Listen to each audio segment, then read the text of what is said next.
Shalom bakundwa b'umwami wacu Yesu Kristo, nshuti z'umusaraba, turabashuhuje muri kino gitondo aho muherereye hose, tubifuriza umugisha w'Imana kandi tubifuriza kugomeza kugubwa neza muri Kristo Yesu. Izina ry'Imana yacu nirihabwe icyubahiro. Turongeye turagarutse muri ya gahunda y'ijambo ry'Imana. Turacyari kuri ya topike ivuga ngo witinya, senga, biracyashoboka. Niyo byaba bigaragara nk'ibikomeye, niyo byaba bigaragara nk'ibigoye, witinya, senga, hanyuma yo gusenga biracyashoboka. Imana yacu nihabwe icyubahiro. Iki gitondo tugiye gusoma ijambo ry'Imana tugiye kuganiraho, rigaragara mu gitabo cya Yakobo, ibice 5. Turasoma umurongo wa 13 a yaho, hanyuma niturangiza dusome ku murongo wa 16, wa 17 n'uwa 18. Imana yacu nihabwe icyubahiro. 13 a yaho haravuga ngo mbese muri mwe hariho ubabaye, hari akabazo, kagurikiraho ngo nasenge. 16 aravuga ngo mwaturirane ibyaha byanyu kugira ngo mubaba kandi musabirane kugira ngo mukizwe. Gusenga k'umukiranutsi kugira umumaro mwinshi iyo asenganye umwete. Dore Eliya yari umuntu umeze nkatwe, asaba cyane ko imvura itagwa. Imvura imara imyaka 3 n'amezi 6 itagwa. Arongera arasenga, nuko ijuru rigusha imvura, ubutaka bumeza imyaka yabwo. Amen. Dusomye ijambo ry'Imana ritubwiye hejuru yo gusenga n'imbaraga ziri mu gusenga. Bibiliya itugaragarije umugabo witwa Eliya. Uyu Eliya yari umuntu nkatwe, niko Bibiliya yavuze.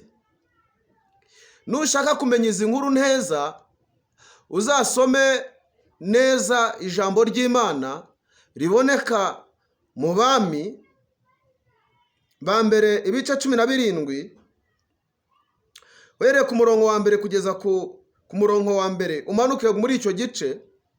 Uzahasanga Eliya ahagarika imvura, abitangariza umwami Ahabu. Aramubwira ngo njyewe nka Eliya, nshingiye ku byaha biri muri iki gihugu, nshingiye ku makosa, nshingiye ku kudakora ibyo Imana ishaka ndi kubona muri iki gihugu,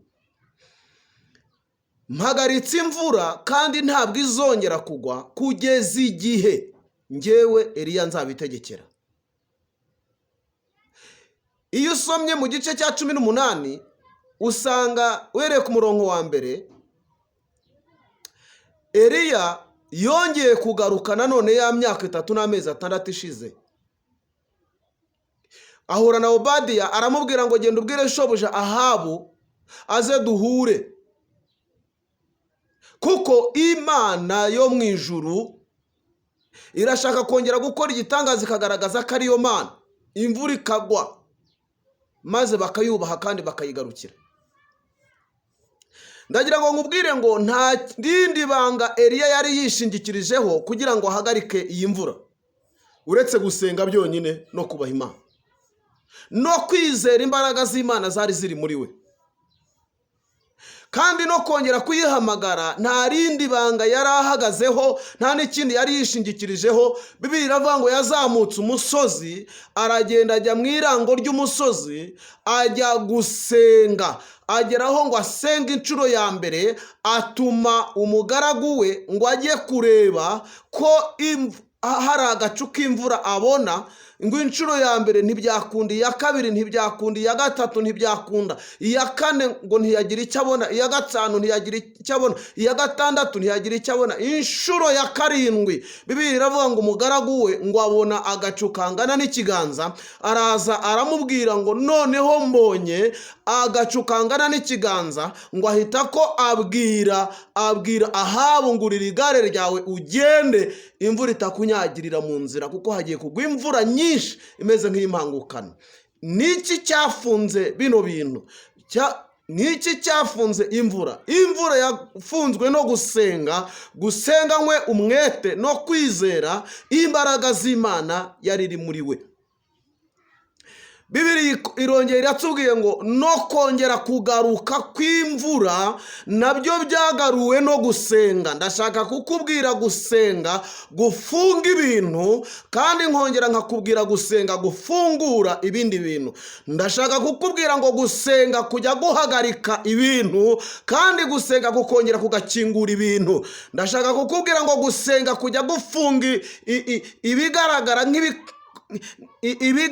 nk'ibigoye kandi byari biremerereye abantu, ugasenga ukabihagarika, kandi washaka no kongera gukingura ibindi byiza ku buzima bwawe, ugasenga amasengesho akabifungura. Gusenga guhagarika indwara zigahagarara, kandi gusenga kujya guhamagara ubuzima bwiza bukaza ku muntu. Iki gitondo cy'uyu munsi ndashaka kugutangariza ngo wowe uri mu nyumva ukurikira ijambo ry'Imana muri iyi gahunda ya Witinya Senga Biracyashoboka, nongere nkubwire ngo ibigaragara nk'imisozi imbere yawe bitegekesha amasengesho, ibigaragara nk'ibiruhije imbere yawe bitegekesha amasengesho. N'ibyo wahamagaje ubwenge ukabihamagaza ubushobozi, ukabihamagaza ubuhanga, ukabishakisha ubumenyi ufite bikanga, bihamagaza amasengesho mu izina rya Yesu, biraza kukwitaba. Witinya bisengere, ibigaragara nk'ibikomeye bisengere, ubihagarike birahagarara mu izina rya Yesu. Niba Eliya yarahagaritse imvura bigakunda igahagarara,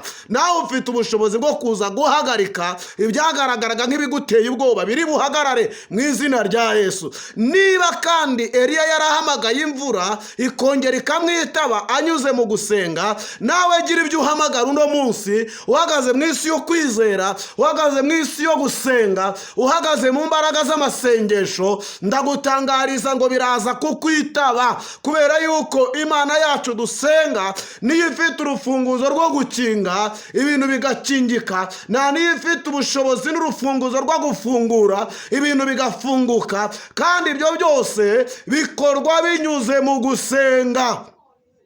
Wa mubyeyi we, ndakubwiye ngo ibigaragara nk'ibyakunaniye bisengere, uraza kubona igisubizo. Ibigaragara nk'ibikururije bisengere, uraza kubona igisubizo. Ibigaragara nk'imisozi bisengere, biraza kuba amataba. Yewe wa mupapa we, nawe bikore gutyo. Yewe wa mukobwa we, wa musore we, bikore gutyo. Uratinya iki? Senga, hagarara mu irembo ryo gusenga. Ibyagaragaraga nk'ibikomeye biraza koroha, byagaragaraga nk'imisozi biraza kuba amataba, ibyagaragaraga nk'intambara biraza guhosha haba amahoro, ibyagaragara nk'indwara biraza kuburirwa irengero wisange waremwemo ubuzima buzima, ibyagaragaraga nk'ibikuriza biraza guhinduka ibitwenge useke binyuze mu irembo ryo gusenga. Imana y'amahoro igusange, igushoboze gusenga. Nongere nsubire mu iri jambo nararivuze n'ubushize, ntago igikomeye ari ibyo biri imbere yawe bimeze nk'imisozi, ntago igikomeye ari iyo ndwara, ntago ikigukomereye ari iryo dene, ntago ikigukomereye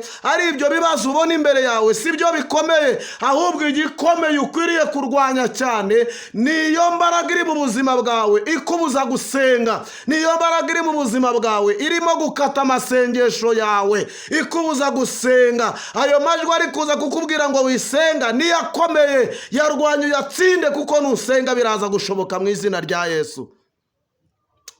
Imana yacu nihabwe icyubahiro. Ijambo ryatubwiye ngo mbese muri mwebwe hari ubabaye nasenge. Haleluya. Ndagira ngo nkubwire ngo gusenga kumara umubabaro. Gusenga bifasha umuntu, gusenga bimara umubabaro, gusenga bijya bihagarika ibigaragara nk'ibiruhije, kandi byamara kubihagarika umuntu akaba mu bwiza, akaba mu mbaraga, akaba mu bushobozi binyuze mu gusenga. Nongera nkubwire ngo senga mwene data, icyo usabwa ni ugusenga. Ibigaragara nk'ibigoye ntago bigoye, ahubwo senga biraza koroha mu izina rya Yesu. Igituma nkubwira gusenga, hari iki ijambo ritubwiye. Yakobo yarabivuze muri ibi bice byiwe bitanu ku murongo wa 13, aravuga ngo mbese muri mwe hari ubabaye, hari akabazo, nasenge. Haleluya. Gusenga bimara umubabaro. Ndashaka kukubwira gusenga kumara umubabaro. ntabwo gusenga hari ikintu kibinanira, ahubwo gusenga bimara umubabaro. Iyo usenze ibyari imibabaro bihinduka ibitwenge, ntabwo umenya aho umubabaro wanyuze. Kandi uburyo Imana ibikoramo ntabwo ikumara umubabaro ngo isigaye icyakubabazaga, ahubwo iyo wasenze Imana iraza igafata icyagutezaga umubabaro ikagikuraho, yamara kugikuraho ikaharema ikikunezeza, ikaharema ikikuzuza ibyishimo, ikaharema ikikuzanira umunezero. Oh haleluya! Iyo umuntu yasenze Imana ifata ibintu byamutezaga umubabaro, yamara gukuraho ibyamutezaga umubabaro ikaharema ibimuteza umunezero. Haleluya! Ikaharema ibiguteza ibyishimo, ikahubaka ibituma useka, ikahubaka ibituma unezerwa, ikahasenya ibyagutezaga umubabaro. Oh haleluya! Ijambo ryatubwiye hepfo ngo uyu mugabo witwa Eliya yari umuntu nkatwe. Eliya yari umuntu nkatwe, ariko ngo asengana umwete, ategeka imvura kwibura, irabura. Asengana umwete, ategeka ko imvura yongera kugaruka, imvura iragaruka. Nongere nkubwire ngo ibyo ukora byose ubikorane umwete. Umenye ngo gusenga kumara umubabaro. Cya kabiri, umenye ngo gusenga gufunga ibintu bigafungika. Niba icyo ushaka gufunga, urashaka gufunga intambara, senga. Urashaka gufunga ibitero, senga. Urashaka gufunga ibyagutezaga umubabaro, senga. Urashaka gufunga intambara zari ziri mu rugo iwawe, senga. Urashaka gufunga imvururu zari ziri mu kazi kawe, senga. Urashaka buri kimwe cyose wumva udakeneye mu buzima bwawe, ingufuri yo kugifunga ni amasengesho.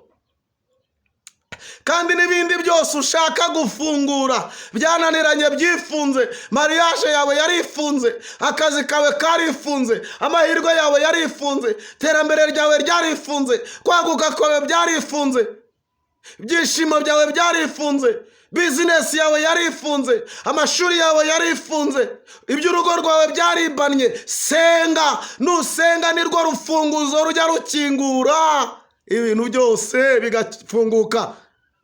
Gusenga nirwo rufunguzo rujya rufungura ingufuri yafungiranye ibintu by'abera. Bibiliya yatubwiye ngo dore Eliya yari umuntu umeze nkatwe, asaba cyane ko imvura itagwa. Imvura imara imyaka 3 n'amezi 6 itagwa, ngo arongera arasenga. Haleluya! Ngo nuko ijuru rigusha imvura. Senga imvura y'ubwizigwe mu buzima bwawe. Senga imvura y'umugishigwe ku buzima bwawe. Senga imvura y'amahirwe yongere kugwire. Senga imvura y'iterambere yongere kugwire. Senga imvura y'imbaraga z'Imana yongere kugwire. Senga ibyishimo byongere bikugwemo, imbaraga y'Imana iganze mu buzima bwawe. Navuga byinshi cyane nshingiye ku gusenga, ariko niba ubabaye, senga. Niba ufite ibibazo, senga. Niba kandi hari ibyo ubona ko ushaka ko bitungana byananiranye, senga. Gusenga kurema, gusenga gusenya, gusenga kubaka, gusenga gufunga, kandi gusenga gufungura, gusenga kumara umubabaro. Imana y'amahoro ikugirire neza uyu munsi. Ntutinye gusenga. Ijwi ryari riri kukubuza kujya gusenga, rikakubuza kujya guterana, abariryo uhagarika uribwire ngo ceceka. Mwiriye gusenga, mwiriye guteranira hamwe n'abandi, mwiriye kujya mu rusengero, kuko nibyo binkwiriye kugira ngo nambare ubwiza bw'Imana binyuze mu gusenga, kandi mpabwe urufunguzo rukingura ibyanjye binyuze mu gusenga. Data wa twese akugirire neza, ugira umunsi mwiza. Nushobora guterana, ugira amateraniro meza, kandi nawe udafite aho uteranira, wegera Imana usenge, usome ijambo ryayo, uyibwirize, umva, ikuremere ibikunezeza, kandi kuremere ubushobozi burenze kandi buruta bwo watekerezaga wakura ahandi hatari mu gusenga. Data ndagushimiye kubw'ijambo ryawe riherekeze rikora umurimo wawe mu bantu bose. Cyubahiro cyawe kiganze, kandi imbaraga zawe zibashe gukorera mu bantu binyuze mu gusenga. Dusabye twizeye mu izina rya Yesu, amen. Ubwiza bw'Imana bubabeho. kandi mugubwe neza muri byose, ijuru ribishimire kandi mugume mu buzima busenga kuko nicyo kibakwiriye, mu izina rya Yesu, amen.